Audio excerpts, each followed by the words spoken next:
What's up, everybody? Welcome to Podcast Now. I'm Alex, and in this video, I want to talk about how I believe Agatha is being controlled by Mephisto. So go over a couple of things. Obviously, this last episode was pretty big in terms of just things happening. Actually, it was an episode of not too much happening for a good amount of it, and then obviously at the end, they just did everything. So I want to talk about this. I do think this is possible. I'm going to go over a couple things, even from videos that I've seen as well. This is not the first time that you guys may have heard this. We've actually talked about Mephisto before, and I should make it, again, very clear, and I try to always do it when I make these videos. I'm not a comic guy. I don't know much about it. My knowledge of this stuff goes to the extent of me watching other people's YouTube videos and kind of learning about stuff that way, or reading Twitter threads, stuff like that. But I do believe there's probably more going on than what they've shown even so far, and that's probably pretty obvious considering how this show has gone and where this show is going. I'm going to steal a couple different things that I've seen on different YouTube videos, but one thing I do want to note is, and you probably didn't notice this, when she's taking care of the twins, and they say that he can't read, he basically can't read her thoughts, is what he meant, right? He basically says how quiet she is, but what that really means is there's not much going on inside her body. Now, it could be because she's blocking that, and I guess that's definitely possible considering she does have abilities, but it could also just mean that she is kind of a hollow shell being controlled as well.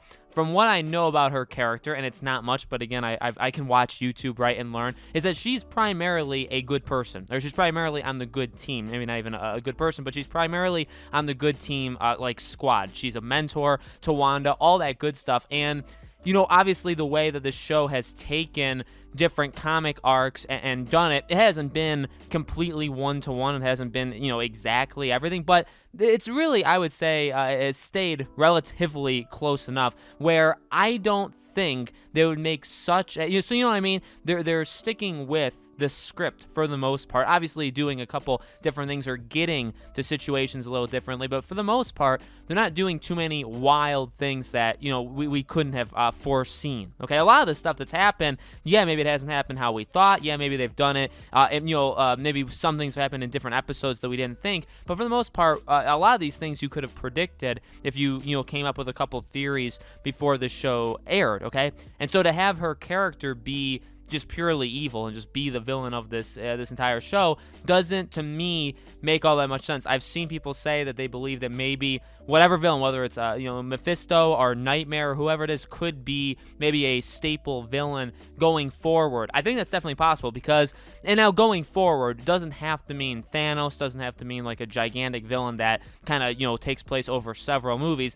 I just feel like it could probably be resolved in Doctor Strange 2, right? Whatever villain, which I don't think is going to end up being her, I do think we're going to continue to see that villain going forward, probably just in one movie in Doctor Strange 2, and maybe that's it. Maybe it could obviously go a little bit further, but there obviously, I think, is way more than meets the eye. Primarily, I would say for those two reasons. There really is something odd about not being able, or like her kind of being like a hollow shell of a person, which is kind of what everybody else was. Now, again, did they do that to throw people off because they still want you to believe that she is kind of an empty body just controlled by Wanda? Another thing that I noticed at the time, and I was trying to, just for fun, when, Wanda is talking to basically like the fourth wall breaking, right? She's having the interview, and she talks about, all these things happening, and the person behind the camera talks to her and says, like, maybe did you deserve it, or, you deserved it. And she, is like, you're not supposed to talk. That was a male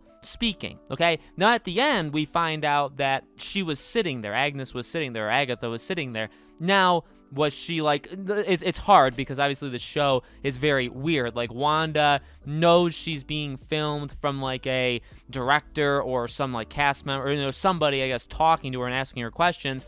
But then the fact that it's a guy and she says you're not supposed to talk, you're not supposed to say anything. Did she see who that was in the moment, or is it kind of, again, that weird television thing where technically no, they're she doesn't actually know who it is, because then Agnes being there doesn't exactly make a lot of sense. So that's something as well. And obviously the whole dungeon, the whole idea of that, in all, there's clearly way more than meets the eye. We obviously see that book, which some people have different theories as to what that book actually is, but clearly there's more going on. I still do think Mephisto is there. We're still playing with, and again, I'm no comic guy, but from everything I've seen, we're still playing with a lot of the arcs and a lot of the stories that have been done in the comics with the twins, with what happens to the twins, all of this different stuff. We're definitely like along that line. We're not exactly, again, it's not like literally they're retelling, word for word, scene for scene, some of these comics, but we are very close. And then to not have basically an overall villain. Because again, Agatha is not a grand villain of any scope in the comics because she's not even a villain in the first place. So I do feel like there is more than meets the eye, unless she is the main villain, going out of this show and going into a movie. But I really don't see how that's going to happen. So I think there's kind of a double thing going on. Sure, we could find out in this next episode that she helped Wanda build it. One thing I did find interesting that a YouTube channel, a YouTube video pointed out is Wanda said, when we created the hex, not when I created it. So it does play back into, Wanda had something to do with it. That was her that broke Vision out, all that stuff. But she doesn't know how all of this started, right? She wasn't the sole person behind it because there was more than one person. So I do think Agatha is that other person. I do think she helped, considering she is, she obviously has magical abilities. I do think she's the other person that helped put all this stuff together. Obviously wiped Wanda's vision towards the beginning, so she would only remember very select details, and then obviously she's